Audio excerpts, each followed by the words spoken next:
Hi, I'm Felix Kahn and welcome to my channel. Today I want to talk to you about Rose Tyler from Doctor Who and why I believe her character arc is well thought out and one of the best that the show has to offer. I also want to talk about why I don't believe that her arc is quite over.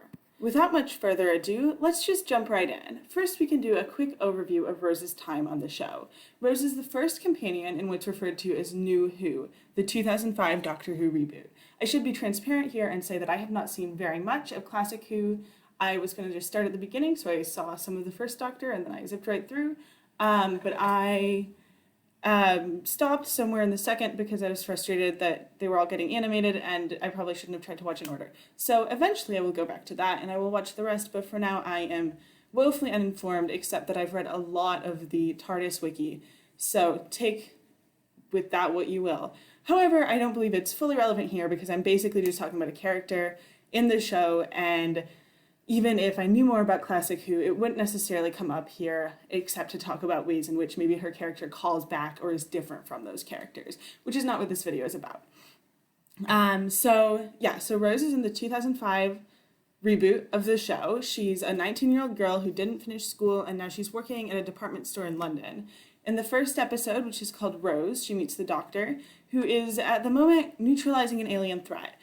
After that, she travels through time and space with the Doctor for the next 2 seasons, although his face does change in the middle, which is pretty big.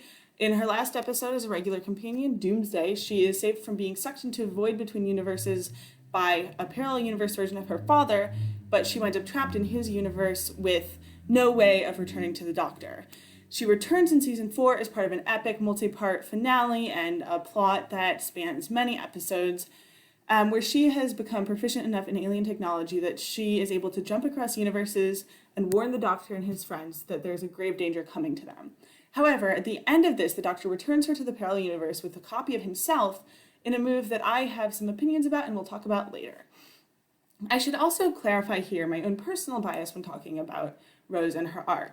I got into Doctor Who when I was about 13, and Rose was my first companion that I watched, and I definitely, some of the love that I have for her is almost certainly because of that, because she was my first impression of the show, and because I really did love her right away. And my brothers and I, when we were watching this, we also didn't necessarily know that the cast was going to change. We kind of knew that the Doctor was played by a different actor, but we weren't quite expecting Rose to go away so soon.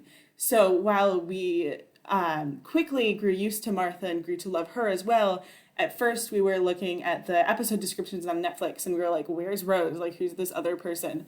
So just all in all, there are many reasons that I have imprinted on her specifically, and I do love pretty much every single New Who companion. I, could give you a list, but it's all of them.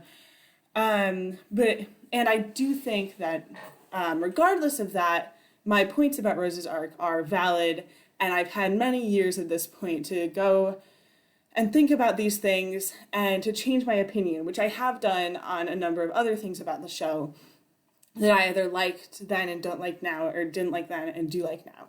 I've especially become a lot more aware to flaws when it comes to misogyny, homophobia, racism, etc. in New Who, especially in earlier seasons that were written by Russell T Davies. So I do think that I also have had time to reflect on some of my own biases as well. But I do need to reveal my own bias before sharing my views with you. So over the course of Rose's time on the show, she basically just becomes more and more like the Doctor. She starts out as a tired teenager, she has low self-esteem, and then she ends up as a confident and competent young woman who is more than capable of taking care of not only herself, but also the universe she inhabits, and every single universe on top of that. So here we're going to talk about how she starts out and how she progresses and grows into this person who is able to take care of herself and who is able to save the universe in many ways independently as her own self and not just coupled with the Doctor. So in her first episode of season 1, which is aptly titled Rose, Rose isn't in a great place. Russell T Davies has said outside of the show, this isn't on screen, that she left school at the age of 16 to live with an older man whose name was Jimmy Stone. She does mention him in that episode, but you don't get very much of his backstory if you're just watching it.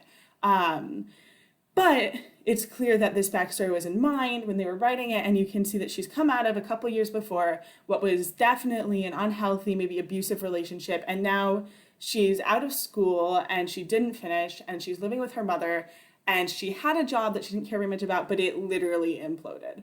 So she's apathetic about pretty much everything. She's tired of her life, and she doesn't really think that things are going to get better for her.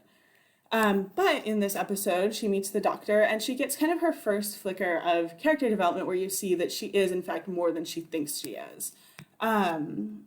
So in this episode, she's helping the doctor deal with the autons, who are moving plastic mannequins. This episode is actually ridiculous, but like it's really good, and that's kind of what makes Doctor Who so great, but that's not the topic of this. But the fact that this episode is so well executed and so well done while also having a totally ridiculous premise is part of what I love about the show. So she's helping the doctor deal with these autons because she wants to save her boyfriend Mickey, and we see her identify the London Eye as a transmitter that the Nestine consciousness is using to tell all these plastic things what to do. And the doctor is totally at a loss. He's like, there's this transmitter, I don't know where it is. And Rose just like looks at the London Eye and she's like, that's it. And that's kind of the first sign to the audience that although the doctor is older, much more confident, much more knowledgeable just about the universe, Rose also has skills, intelligence, and perspective, not only that she doesn't know she has, but that the doctor himself is missing and isn't capable of, at least at that point in time. But that's also not the most defining moment of this episode. It's the first glimmer, but it's not quite Rose's real defining moment. The defining moment here is at the end of the episode. It looks like the day is lost, but Rose realizes that her childhood gymnastics skills can and will save the day.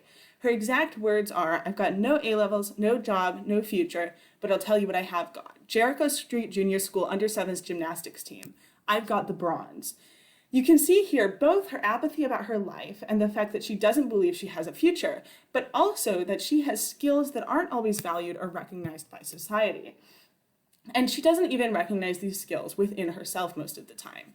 From here, she leaves her boyfriend Mickey and goes on some adventures through time and space. It's worth noting here also that although this video isn't really about Mickey, Rose and the overall narrative do treat him relatively poorly in ways that are both related to the narrative, related to just part of Rose being who she is and at the stage of life that she's in, but also that are definitely related to the fact that he is a Black man. And many of the Black characters on this show are not treated with the same respect that the white characters are.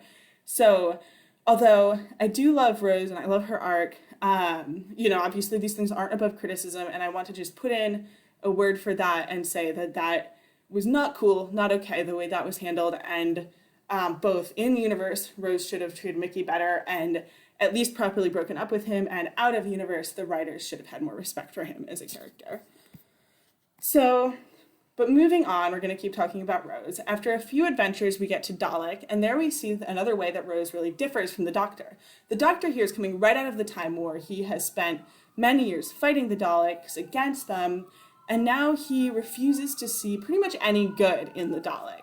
But Rose approaches this Dalek, which she has no idea what this is, but she approaches it with love and compassion, coming at the problem from a perspective the Doctor never would have considered.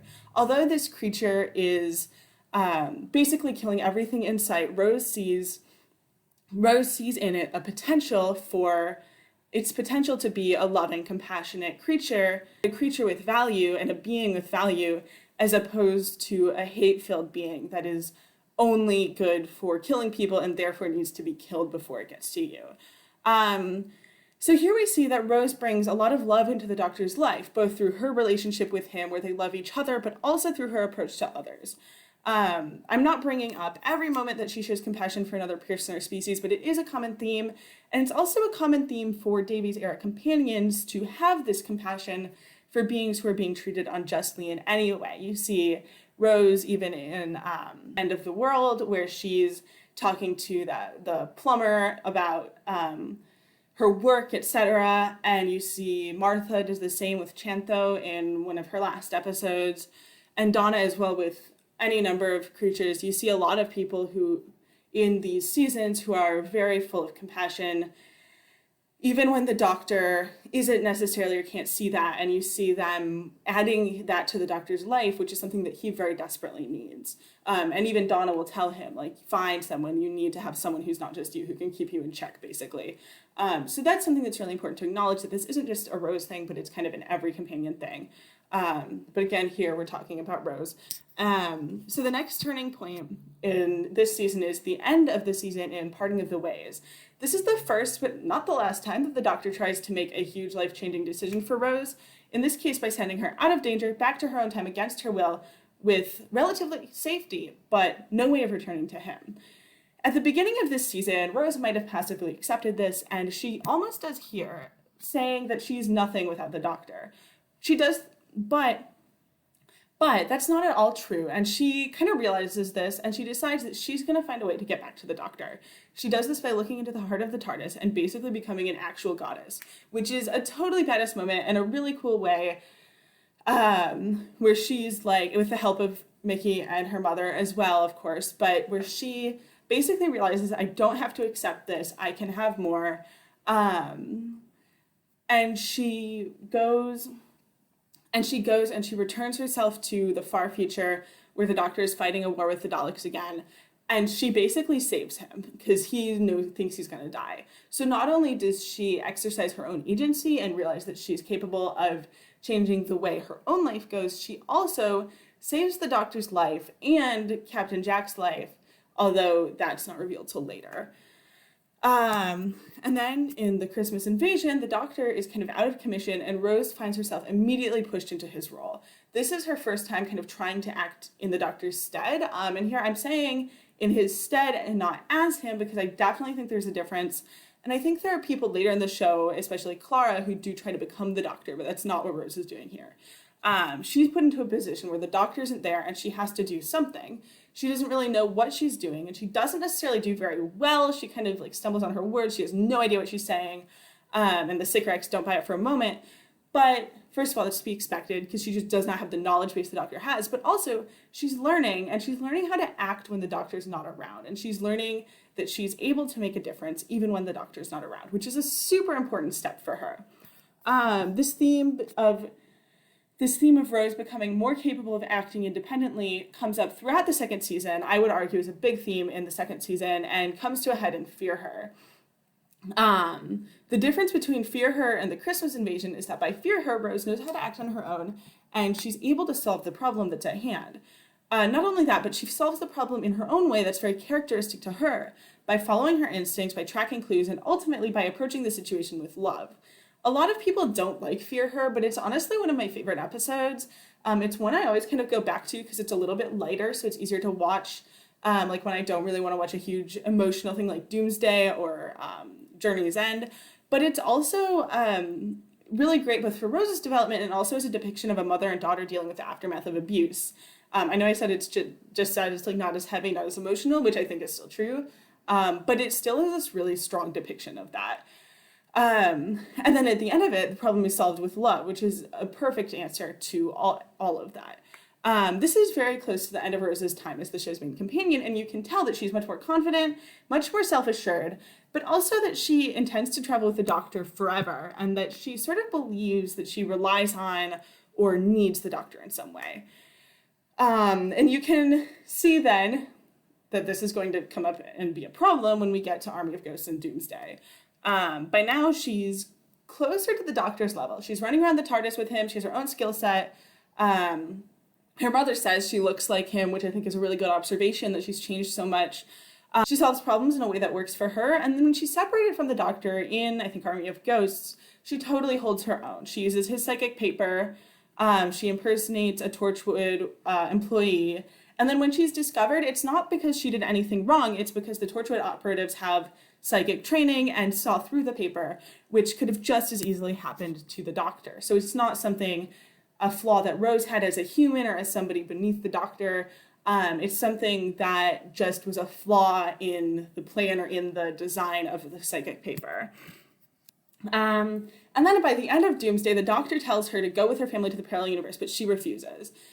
Which again demonstrates that she has gained an independence and agency that she didn't necessarily have before. She knows that she can assert her right to stay that she can stay with the Doctor. She can basically tell him, like, don't make decisions for me. But she still winds up in that universe when she's about to disappear into the void, and her dad, like, inexplicably shows up and, like, catches her, which I don't understand how that happened, but it's definitely better than her being, like, grabbed into the void. So, like, whatever. But, like, how did he know? But she's devastated. You can see that she values the Doctor a lot, and she, like, definitely still believes she needs him. But when you see her then later on Bad Wolf Bay, you see she's making a life for herself. She's working for Torchwood, and she's not at the same dead end that she's been in the past. She knows that even though she's in this, like, ordinary world, without the Doctor, she can still make something of herself. She can still go and become who she wants to become, and not just be stuck without the education she wants and without the job she wants. So this definitely looks like the end of her timeline. Like, if you're watching this, you have not seen season 4, you're thinking, no more Rose. Which, you know, maybe that was intended to be that way. Definitely when I saw this for the first time, I didn't expect to see her again. But then in season 4, you find out that while working at Torchwood, she was working on a dimension cannon to jump across universes back to the Doctor.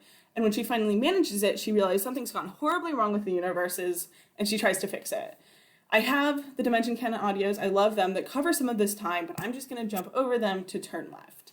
In Turn Left, she's back. You can see that she's got a team of her own. She's crafted a time machine out of the Doctor's dead TARDIS, which has got to be very difficult, and also I wonder if her connection to the TARDIS from parting of the ways has anything to do with that, but anyway, she's trying to solve a problem. Donna doesn't know her as Rose, the Doctor's old friend, although Donna does know who Rose is, she just doesn't have the name. But Donna knows her as the mysterious woman who helped her save the universe. And if you think about it, season 1 Rose probably also wouldn't recognize season 4 Rose because she's so different. But the seeds for season 4 Rose are definitely there in season 1. If you look at the first episode and what Rose is beginning to realize she's capable of. The other thing here is that Rose has done everything without the advantage of a TARDIS or a sonic screwdriver or psychic paper. Or any of the technological advances of the Time Lords, however ill-gotten those advances were. You know, whatever your opinion is of the Time Lords, the Doctor has a huge advantage in pretty much everything because he has all these, like, time machines, etc., psychic paper. So that arguably makes her even more impressive than the Doctor in a lot of ways. So by now she knows that she doesn't need the Doctor. She wants to be with him, obviously, but by season 4, she's on her own and she knows that she can cope on her own. And through that knowledge and ability, she has become, in many ways, the Doctor's equal. However, this doesn't end in a way that validates that development. Sending her back to the parallel universe with the human version of the Doctor is the wrong move, and it's the wrong move for a couple of reasons. First of all, they imply that she's going to live a perfect domestic life, which she's basically been rebelling against from the start, literally for years. And the chance that the meta-crisis Doctor will want that is also pretty low, because he's just like, he comes from the Doctor, he's going to be pretty restless. Second of all, she looked into the heart of the TARDIS. It almost killed her, and you cannot convince me that that didn't change her at all. In my view, looking into the heart of the TARDIS could have and should have changed her physically to the point that she is no longer human in the same way Time Lords aren't human, or Shobogen, or whatever they're called. In the same way that a Time Lord looks into the time vortex and becomes a Time Lord somehow, Rose connected to the heart of the TARDIS and has become something new. Not a Time Lord necessarily, but I think it makes her different. This also would put her a lot more concretely on the Doctor's level, which is where she's always been heading. So here I'm kind of shifting and talking about how her arc could continue as this other kind of being, especially, but as someone who is closer to the Doctor and on the same level as the Doctor. Of course, this is not something that necessarily would happen on screen. This can stay in headcanon, this can stay as a theory, this could be a spin-off TV or audio series, whatever. But this is, I mean, I would love to see her back on the main show. I think we all deserve that as fans. But Rose's arc doesn't just end once she's dropped off in the parallel universe for the second time.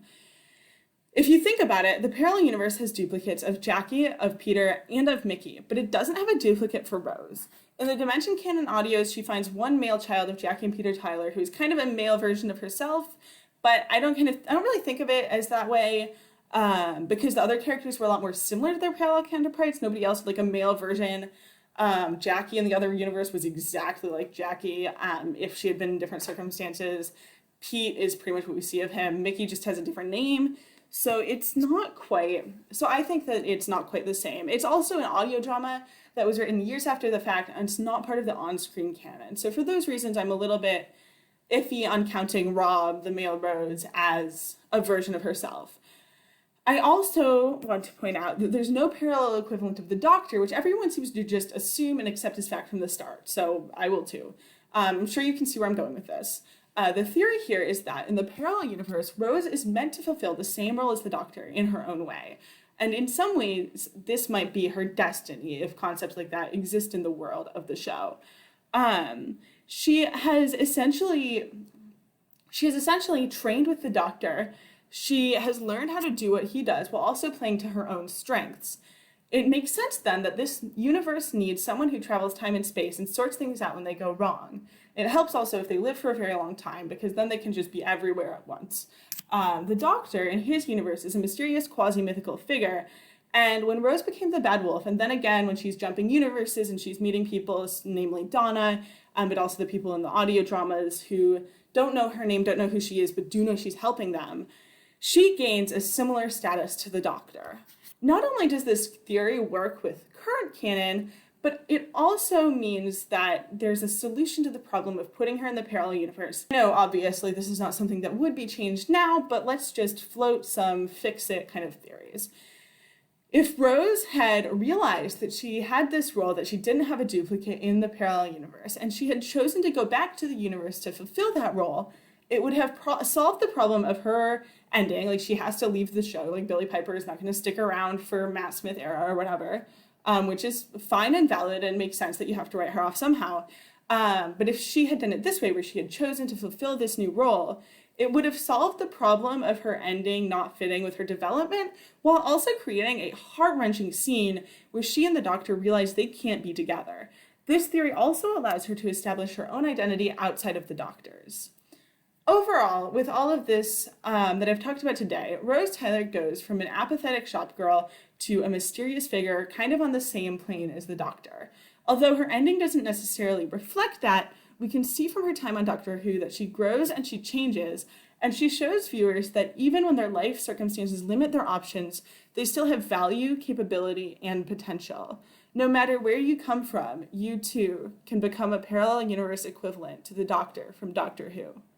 Maybe not exactly, but you definitely have value and worth. And one thing that I love about Rose's arc, in addition to how well crafted it is that it's a really good message to be sending to younger viewers especially, but to anyone who is in a weird place. That's pretty much everything I have to say here. I may make more videos later, but I have a full-time job and I'm about to be also a full-time student, so that might not always happen. Will probably not have any kind of regular schedule, but yeah, if you like this, like it, and comment if you want, but don't be mean. I know a lot of people really hate Rose, and that's fine, but be nice about it. And yeah, subscribe if you want to know if and when I ever make another video. Thank you for watching, and goodbye.